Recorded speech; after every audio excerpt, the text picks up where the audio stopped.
जय हिंद दोस्तों। एग्ज़ाम की पॉइंट में एक बार फिर से आप सभी का स्वागत है। दोस्तों, उत्तराखंड जी के टेस्ट श्रृंखला का ये 34वां पार्ट है।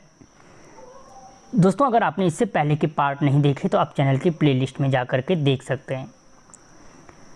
तो देखते हैं दोस्तों, आज का जो पहला क्वेश्चन है, हर की दून किस पर्वत की तलहटी पर स्थित है। दोस्तों, जो हर की दून है, पहली चीज़ क्वेश्चन बनता है कि हर की दून कहाँ पे स्थित है। तो दोस्तों, आपके उत्तरकाशी जनपद में स्थित है। कहाँ पे स्थित है? तो उत्तरकाशी जनपद में स्थित है। अब किस पर्वत की तलहटी पे स्थित है? तो दोस्तों, फतेह पर्वत के क्या है, तलहटी पर स्थित है। ठीक है। और अगर क्षेत्र की बात की जाए तो जो रवाई क्षेत्र है, हर की दून कहाँ है? आपके रवाई क्षेत्र में स्थित है। किस क्षेत्र में? रवाई क्षेत्र में स्थित है। ठीक है। और दोस्तों, याद रखना कि वरुणावत पर्वत हो, मेरु पर्वत हो, फतेह पर्वत हो या श्रीकंठ हो, ये चारों के चारों स्थान कहाँ हैं? आपके उत्तरकाशी जनपद में स्थित हैं। और एक मोस्ट इम्पॉर्टेंट क्वेश्चन जो यहाँ से बन सकता है वो है शूपिन नदी। अगर पूछा जाए कि शूपिन नदी कहाँ से निकलती है, तो दोस्तों जो क्या है, शूपिन नदी है, शूपिन नदी कहाँ से निकलती है? वो निकलती है आपकी हर की दून घाटी से। कहाँ से? हर की दून घाटी से निकलती है। कौन सी? शूपिन नदी। ठीक है। अगला क्वेश्चन दोस्तों, निम्न में से कौन सा स्थान मंडोलिक मठ के नाम से प्रसिद्ध है? तो दोस्तों, मंडोलिक मठ के नाम से निम्नलिखित में से कौन सा स्थान प्रसिद्ध है? तो दोस्तों, वो है बुद्धा टेम्पल। कौन सा? बुद्धा टेम्पल मंडोलिक मठ के नाम से प्रसिद्ध है। और अगर दोस्तों कभी पूछा जाए कि जो ये बुद्धा टेम्पल है, इसकी स्थापना कब हुई थी, तो फिर आंसर निकल के आता है 28 अक्टूबर 2002 को क्या हुई थी? इस मंडोलिक मठ या बुद्धा टेम्पल की स्थापना हुई थी। ठीक है। और अगर दोस्तों पूछा जाए कि बुद्धा टेम्पल की ऊंचाई कितनी है, तो याद रखना 220 फीट क्या है, इसकी ऊंचाई है। कितनी है? 220 फीट इस बुद्धा टेम्पल की क्या है, ऊंचाई है। ठीक है। अगला क्वेश्चन, किस्सो बांध परियोजना को राष्ट्रीय परियोजना किस वर्ष घोषित किया गया? दोस्तों, जो किस्सो बांध परियोजना है, कहाँ पे? आपकी देहरादून में स्थित है। पहली चीज़, जो किस्सो बांध परियोजना है वो कहाँ पे है? तो देहरादून में स्थित है। किस नदी पे स्थित है अगर पूछा जाए, तो याद रखना टोंस नदी पर स्थित है। किस नदी पर? टोंस नदी पर। अब आगे क्वेश्चन अब बनता है कि राष्ट्रीय परियोजना किस वर्ष घोषित किया गया? तो याद रखना दोस्तों, जो किस्सो बांध परियोजना है उसे राष्ट्रीय परियोजना 2016 में घोषित किया गया था।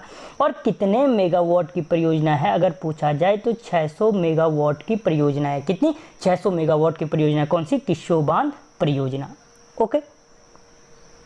अगला क्वेश्चन, भुवनेश्वरी महिला आश्रम की स्थापना किस वर्ष की गई? दोस्तों, जो भुवनेश्वरी महिला आश्रम है उसकी स्थापना की गई थी 1977 में। कब? 1977 में। किसके प्रयासों से की गई थी 1977 में? तो स्वामी मनमंथन के प्रयासों से। किसके? स्वामी मनमंथन के प्रयासों से की गई थी क्या? इस भुवनेश्वरी महिला आश्रम की स्थापना। और जो ये भुवनेश्वरी महिला आश्रम है कहाँ पे है? तो दोस्तों, अंजनीसैंण टिहरी में स्थित है। कहाँ पर? अंजनीसैंण टिहरी में स्थित है। ठीक है।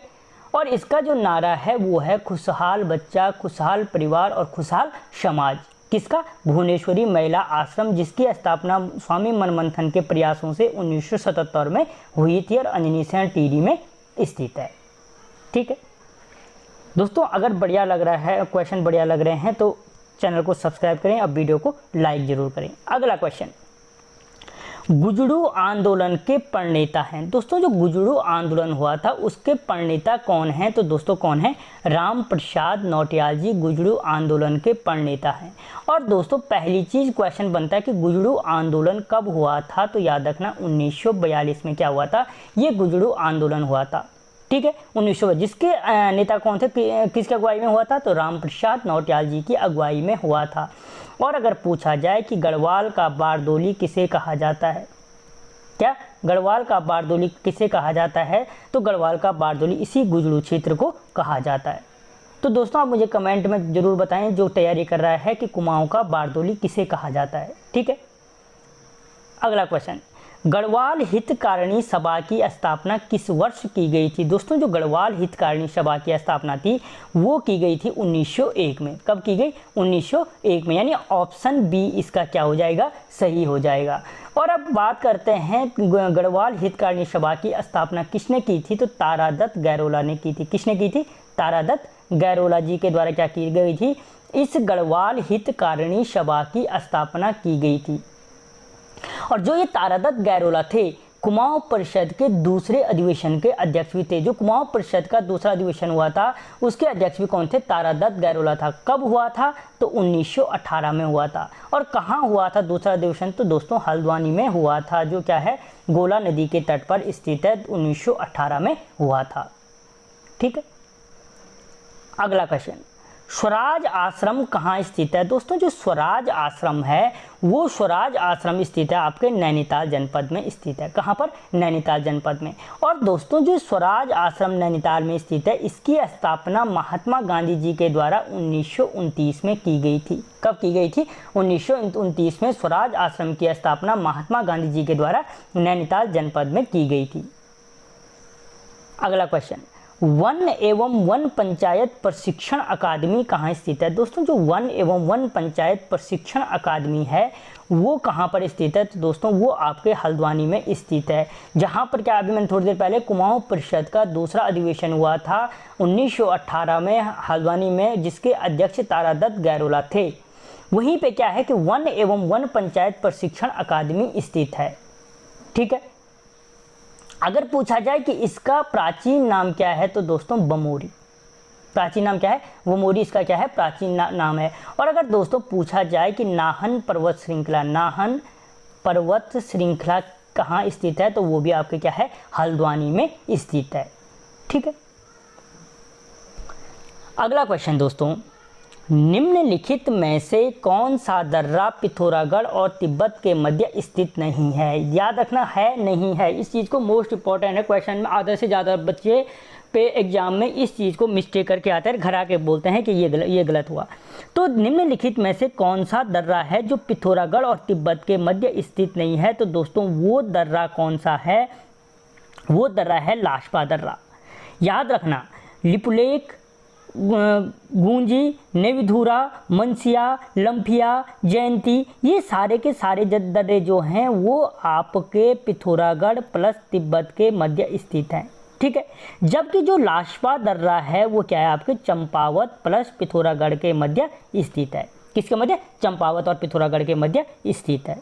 ठीक है, अगला क्वेश्चन, काकरी घाट सरयू और डॉट के संगम पर स्थित है। दोस्तों जो काकरी घाट है वो अगर पूछा जाए किन नदियों के संगम पर स्थित है तब तो ऑप्शन अलग हो जाएंगे, लेकिन वो एक नदी बता रहा है। काकरी घाट जो सरयू और डॉट नदी के मध्य स्थित है, तो किस नदी के है? तो दोस्तों पनार नदी, यानी सरयू प्लस पनार नदी के संगम पर स्थित है। कौन सा स्थान?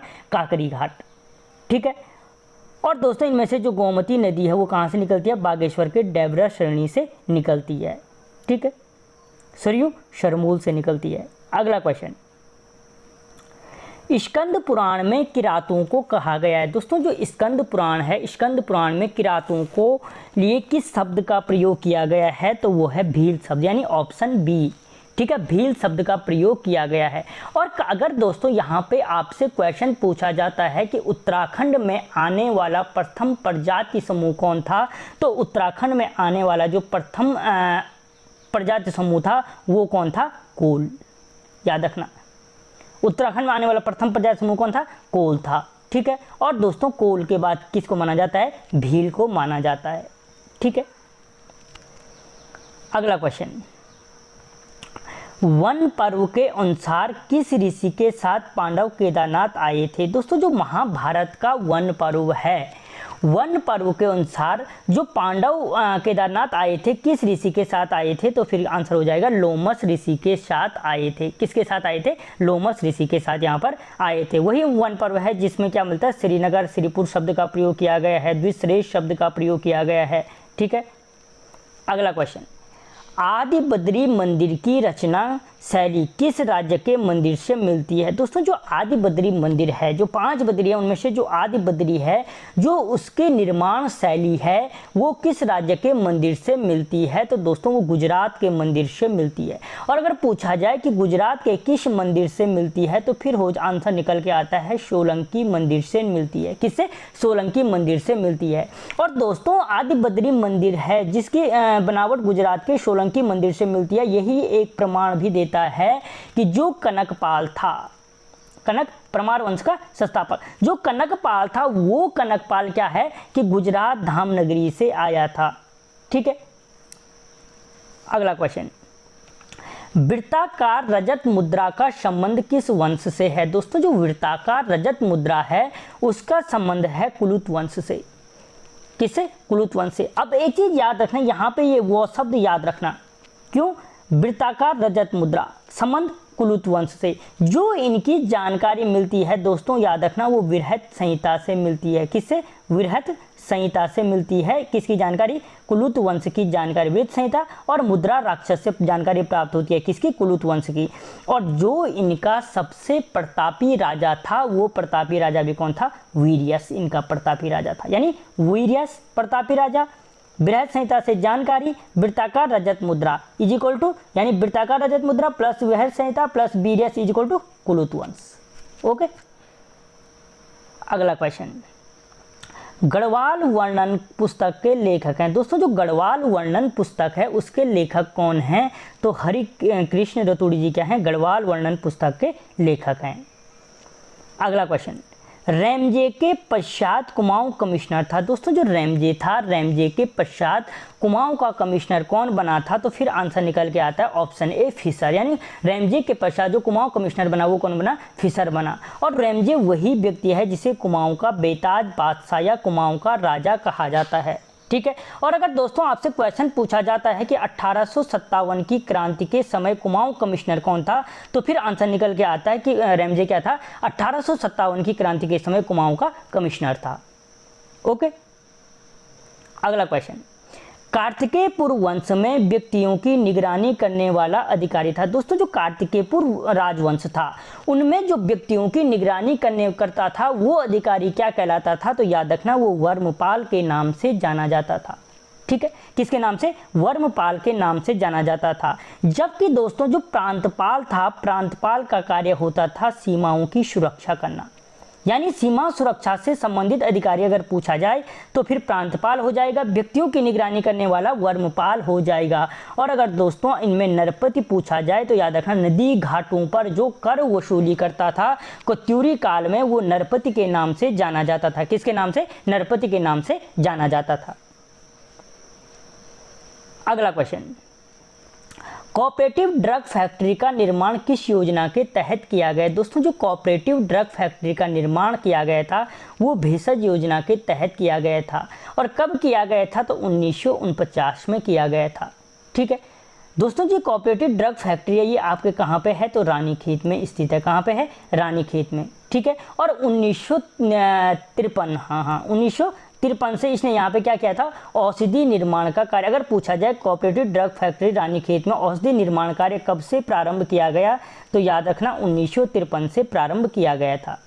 अगला क्वेश्चन, सोमचंद कहाँ के नरेश का भाई था? दोस्तों सोमचंद जिसने चंद वंश की क्या की थी? स्थापना की थी, जिसने सर्वप्रथम किलों का निर्माण किया था, जिनके प्रशासक क्या कहलाते थे? चराल के नाम से जाने जाते थे। वो कहाँ से आया था? किस नरेश का भाई था? तो दोस्तों याद रखना कन्नौज नरेश का भाई था। किस नरेश का? कन्नौज के नरेश का भाई था। अगला क्वेश्चन, निम्न में से किसने शक्ति समाचार पत्र का संपादन नहीं किया? देखो नहीं किया पूछ रहा है, इनमें से वो कौन सा व्यक्ति है जिसने शक्ति समाचार पत्र का संपादन नहीं किया? तो वो था तारादत्त गैरोला। कौन थे? तारादत्त गैरोला जी थे जिन्होंने शक्ति समाचार पत्र का, जबकि याद रखना विक्टर मोहन जोशी ने क्या किया? शक्ति समाचार पत्र का संपादन किया। राम सिंह धोनी ने भी क्या किया? शक्ति समाचार पत्र का संपादन किया। मनोहर पंत ने भी क्या किया? शक्ति समाचार पत्र का संपादन किया। तो दोस्तों आज के वीडियो में इतना ही। आपको क्वेश्चन कैसे लगे मुझे कमेंट बॉक्स में जरूर बताना। मिलता हूँ अगले वीडियो में, तब तक जय हिंद।